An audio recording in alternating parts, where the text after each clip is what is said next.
이 101법문이 다 중요한데, 다 소중한데, 이제 가장 그 중요한 대목이 어디냐, 이렇게 말한다면, 묻는다면은, 이 근본불교 사상이 되겠습니다. 근본불교 사상. 그래서 이 근본불교 사상만이라도 확실하게 이해하시면, 이제 부처님의 깨달음 세계가 여러분도 이해가 돼서, 이해만 해도 마음이 좀 편해져요. 이해만 해도. 그래서 그런데 우리 불교는 깨달음의 종교이기 때문에 이해만으로는 안 되죠. 그 깨달은 이해를 통해서 정덕, 깨달음으로 가야 되는 거죠. 깨달음으로 간다는 것은 행을 이제 아는 것을 실천하는 그죠. 언행이 일치라고 하죠. 그걸 언행이 일치. 그래서 행이 이제 아는 것과 행이 하나가 되는 깨달음으로 가야 된다. 자, 143쪽에 보면 제1장이 중도대선언인데요.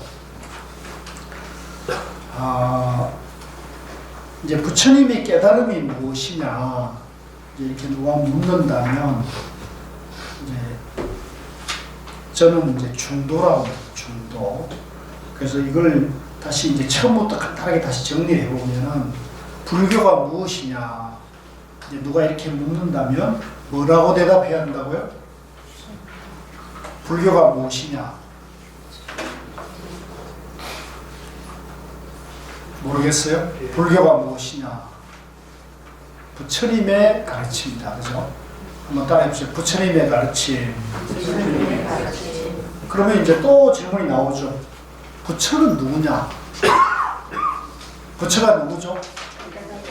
부처는 깨달음이에요.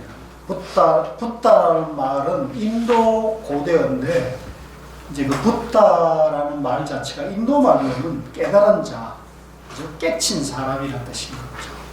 그걸 이제 우리는 불타, 부처로 이렇게 음사해 왔는데 이제 우리는 이게 남의 나라 말, 다른 나라 말이다 보니까 이게 고유명사인 걸로 착각하기 쉬운데 이걸 우리가 쓰는 말로 하면 부처라는 것은 깨달은 자라는 뜻이 깨달은 자. 그래서 깨달은 자라는 뜻은 보통 명사죠. 고유 명사가 아니고 보통 명사라는 거죠.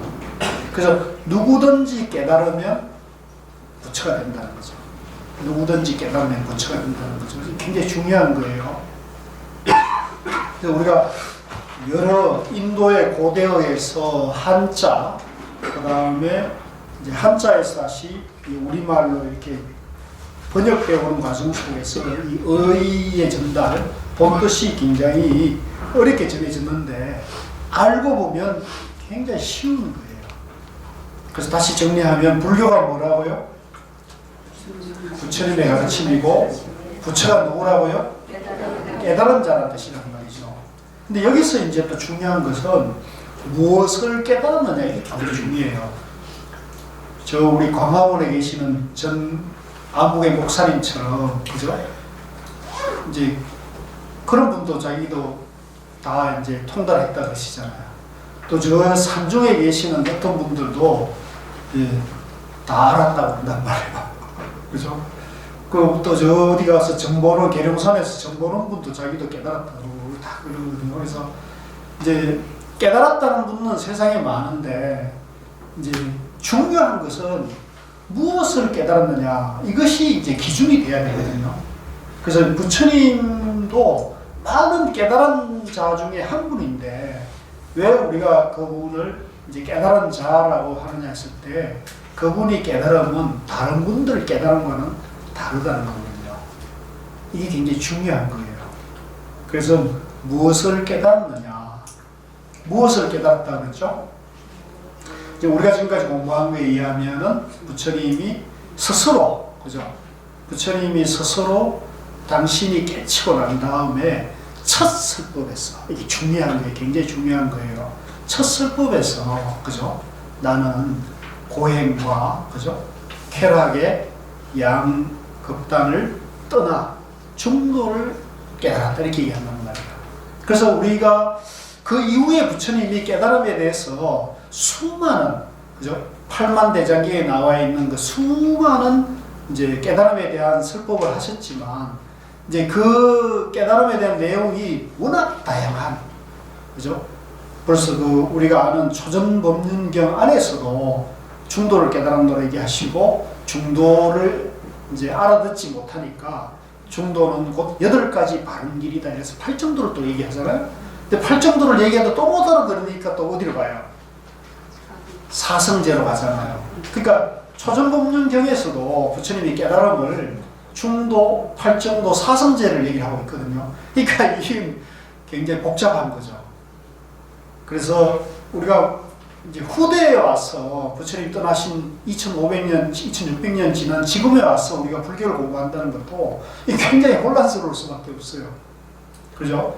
뭐 요즘 이제 유행하는 초기 경전이다, 그죠? 초기 불교다, 대성 불교다, 그죠? 또 아비다름마라 해가지고 부파 불교, 그죠? 그 다음에 티베트 불교, 또 대성 불교, 대성 교학, 선종, 뭐 이렇게 와가지고 지금은 또 미국 명상불교까지 등장해서 지금 정신이 하나도 없어요. 저도 어떤 때는 저도 나름대로는 이렇게 이 한 분야에서는 나름대로는 전문가라고 가나선 화두선에 대해서는 제가 뭐 남들인데 별로 양보하고 싶지 않을 정도로 나름대로 했다 하는데도 막상 이렇게 불교 그 범주 안에서 공부하는 사람들하고 대화하는 자리에 가서 대화를 나누다 보면 저게 무슨 말이지 이런 때가 많아요.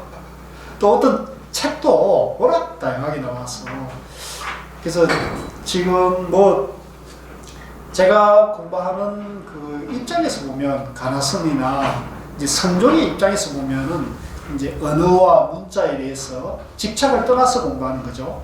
이제 그걸 이제 오죽하면은 언어도단, 교회별전, 불림 문자, 직지유심 이렇게 얘기하니까 이제 그 경전과 말을 떠나서 공부하는 입장에서 보면 별로 구애됨은 없는데, 이제 제가 아무래도 이 화두선에 대해서 다른 분들에게 안내하는 역할을 해야 될 그 역할 때문에 다른 사람들이 말하는 거에 대해서 관심을 놓치게 되면 소통이 안 되잖아요.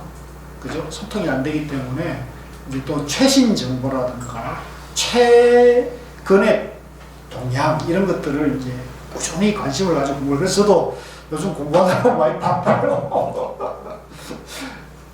공부하고 많이 바쁘고, 공부한다고 많이 바쁘다는 건 뭐냐면은 세상에 많은 지식과 정보가 돌아가기 때문에 그걸 항상 열어놓고 이분들은 이제 뭐라 그러느냐 이런 걸 봐야 되는데, 이제 다만 저는 이제 다른 분들보다는 시행착오나 혼란은 적은 것 같아요. 그건 뭐냐면 제가 이제 이번 과정을 통해서 여러분들에게 조금 전달해 줄 수 있는 게 있다면, 중도라는 것을 기준으로 해놓고 보면, 그죠?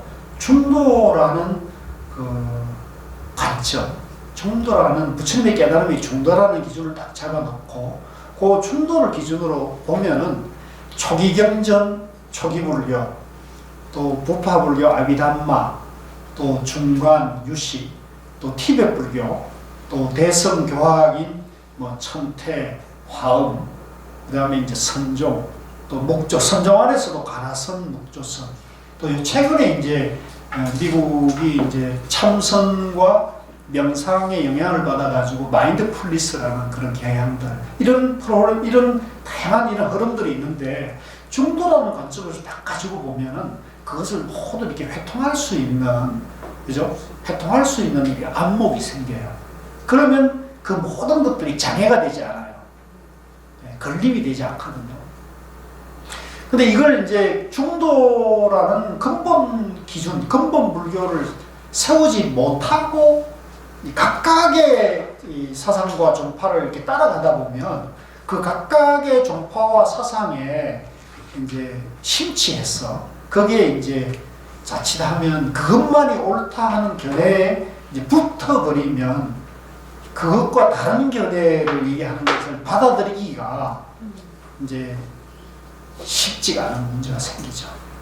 이게 이제 쉽게 받아들여야 되거든요. 옳고 그런 것이 분명하게 보여야 되는데, 이제 그게 내가 익숙하지 않고 생소한 거면 자꾸 이렇게 밀어내려고 하는 경향들이 생기는 거야. 내가 안 배운 거다. 저거는 나하고 관계없는 거다 이렇게 하기가 쉬운데 이제 중도만 알면은 안 배우고 배우고가 상관이 없어요. 예. 옳고 그름도 상관이 없어요.